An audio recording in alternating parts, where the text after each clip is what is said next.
Harry Potter and the Chamber of Secrets by J.K. Rowling.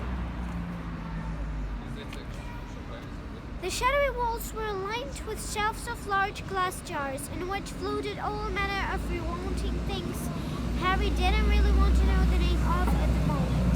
The fireplace was dark and empty. Snape crossed the door and turned to look at them. So, he said softly, the train isn't good enough for the famous Harry Potter and his faithful sidekick Weasley. Wanted to arrive with a bang, didn't we, boys? No, sir, it was the barrier at King's Cross. Silence, said Snape coldly. What have you done with the car? Ron gulped. This wasn't the first time Snape had given Harry the impression of being able to read minds, but a moment later he understood, and Snape unrolled today's issue of the Inventing Prophet. You were seeing, he hissed, showing them the headline. Flowing board angler mystifies muggles. He began to read aloud.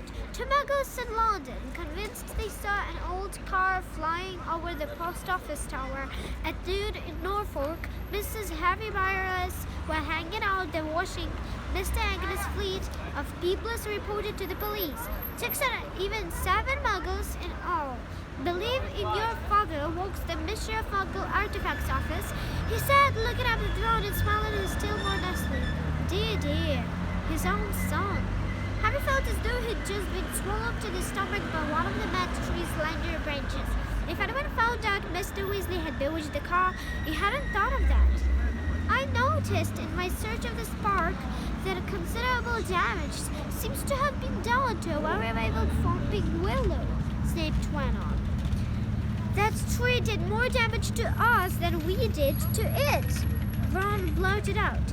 Silence! Snapped Snape again. Most unfortunately, you are not in my house, and decision to expel you does not rest with me. I shall go and fetch the people who do have the way Happy Tower. You'll wait here. Harry and Ron stared at each other white-faced. Harry didn't feel hungry anymore. He now felt extremely sick. He tried not to look at the large, flaming something suspended in green liquid on a shelf behind Snape's desk. If Snape had done to fetch Professor McGonagall, head of Gryffindor House, they were hardly any better off. She might be inferior than Snape, but she was still extremely strict. 10 minutes later, Snape returned, and sure enough, it was Professor McGonagall who accompanied him. Harry had seen...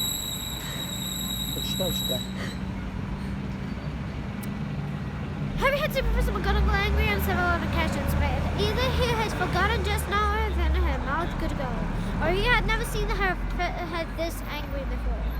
She raised her wand at the moment she entered. Harry and Ron both flinched, but she merely pointed at the empty fireplace where flames suddenly erupted. Sit, she said as they both banked into chairs by the fire. Explain, she said, her glasses glinting ominously. Ron launched into the story, starting with the barrier and station of refusing to let them through. So we had no choice, Professor. We couldn't get on the train. Why didn't you send us a letter by owl? I believe you have an owl, Harry McGonagall said coldly to Harry. Harry gasped at her. Now she had said it, that seemed the obvious thing to have done. I didn't think that, said Professor McGonagall. It's obvious. There was a knock on the office door, and Snape, now looking happier than ever, opened it. There stood Hermione, and there stood the headmaster, Dumbledore, Professor. Harry's full body went numb. Dumbledore was looking unusually grave. He stared down his very crooked nose at them, and Harry suddenly found himself wishing he and Ron were still being beaten up by the hoofing willow. There was a long silence. Then Dumbledore said, "Please explain why you did this." It would have been better if he had shouted. Harry hated the disappointment in his voice. For some reason, he was unable to look Dumbledore in the eyes, and spoke instead to his knees. He told Dumbledore everything except that Mr. Weasley owned the bewitched car, making it sound as though he and Ron had happened to find a flying car parked outside the station. He knew Dumbledore would see through this at once, but Dumbledore asked no questions about the car.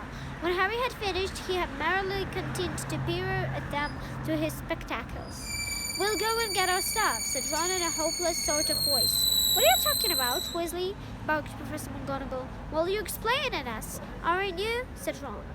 Harry looked quickly at Dumbledore. "Not today, Mr. Weasley," said Dumbledore, "but I must impress upon both of you the seriousness of what you have done. I will be writing to both your families tonight. I must also warn you that if you do anything like this again, I will have no choice but to expel you. Snape looked as though Christmas had been cancelled. He cleared his throat and said, Professor Dumbledore, these boys have followed the decree for the destruction of underage wizardry, causing serious damage to an old and valuable tree. Surely acts of his nature. It will be for Professor McGonagall to decide on these boys. Punishments, Severus has Dumbledore called them. They're in his house and therefore their responsibility. Let's go back to this feast, my Nana. I'm going to give a few notices count, Severus. There's a delicious look in the custard tart I want to sample. Snape shouted Luke over pure venom at Harry and Ron, and he swallowed himself to be swept off his head. Leaving them alone with Professor McGonagall, who was still eyeing them like a vengeful eagle. You better get along to the hospital, Weasley. You're bleeding. Not much, said Ron hastily, wiping the cut over his eye with his sleeve. Professor, I wanted to watch my sister being sorted. The sorting ceremony is over, said Professor McGonagall. Your sister is also in Gryffindor. Oh, good, said Ron. And speaking of Gryffindor, Professor McGonagall said sharply, but Harry cut in.